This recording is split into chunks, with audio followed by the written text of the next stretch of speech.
Welcome to eZeLiving.com. I'm Jan Herdman. Today we're talking with Nergis Raza on osteopathy. Welcome, Nergis. Thank you. Thank you for inviting me. Lovely. Well, first of all, I would love to know what osteopathy is. Can you just educate us a little bit on what it is, what it treats, and how it treats? So, osteopathy is really the science of human mechanics and human movement. So, if you think of the bones and the muscles and the joints of the human body and how they work in conjunction with each other. Osteopathy is focused on restoring balance to the human body. So imbalance manifests as pain, usually back pain, neck pain, pain in the shoulder, pain in the knees or ankles. And when an osteopath works with imbalance, he works to restore balance. And the belief is that in restoring balance to the human body, the body will always return to its natural state of health. Okay, so how does that compare with chiropractic work? I mean, do you massage? Do you crunch? Do you put needles in? How do you form this balance, or correct the balance or imbalance?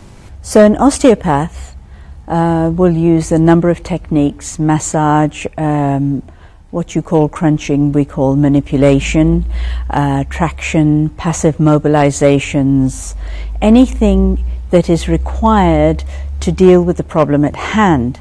So if the problem is a muscular problem, the osteopath will work towards releasing the tension in the muscles, and then they will deal with the joint that is involved specifically. And there are thousands of methods covered by osteopathy. They're pretty non-invasive.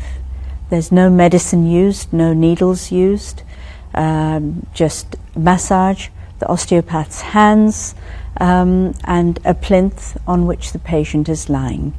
Can you give me an example of how that would work? Yes. Well, there are many examples. There could be trauma from, say, a whiplash from a car accident. There could be poor ergonomics that have given pain in the neck. So ergonomics is the way you use your body in the workspace.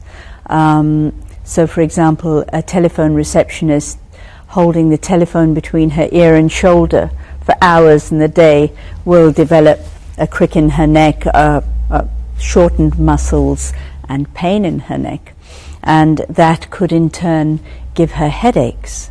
So an osteopath would first look at releasing the muscle tension and then look at adjusting the bones that have been compromised by this tension, and in doing that the nerves in that area become free, the blood circulation is increased, and healing happens. And then of course we educate the patient about not doing that again or avoiding things that would cause that kind of restriction again. So is this something that you need to repeat regularly? And do you become dependent on this sort of treatment? You shouldn't become dependent on the treatment. Certainly with osteopathy, it is a case of minimal intervention. Diagnosis is followed by treatment, and as soon as the patient is free from their symptoms, which could be after 1 or 2 treatments, in some cases a little longer, then an osteopath will give the patient information on how to prevent those things from happening again, and the osteopath will give exercises that the patient can do to stabilize that vulnerable part of their body so that it doesn't happen again. They'll also give them ergonomic advice on the proper use of the body. So if the patient actually follows those instructions, they shouldn't need to come back again. I think that's one of the differences between osteopathy and chiropractic work, although the techniques are very similar that are used, the philosophy is slightly different in that osteopathy tends to be minimally intrusive, so minimal treatment for maximum benefit, and educating the patient as far as possible to help themselves through exercise, through correct posture, and through correct ergonomics. Well, thanks, Nergis. That was really informative. Just lastly, who would be a candidate for osteopathy? Anyone in pain.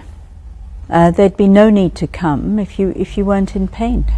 So anyone who's suffering from pain would benefit from osteopathic work. Well, thanks again, and that was Nergis from the Osteopathic Health Centre. Thank you.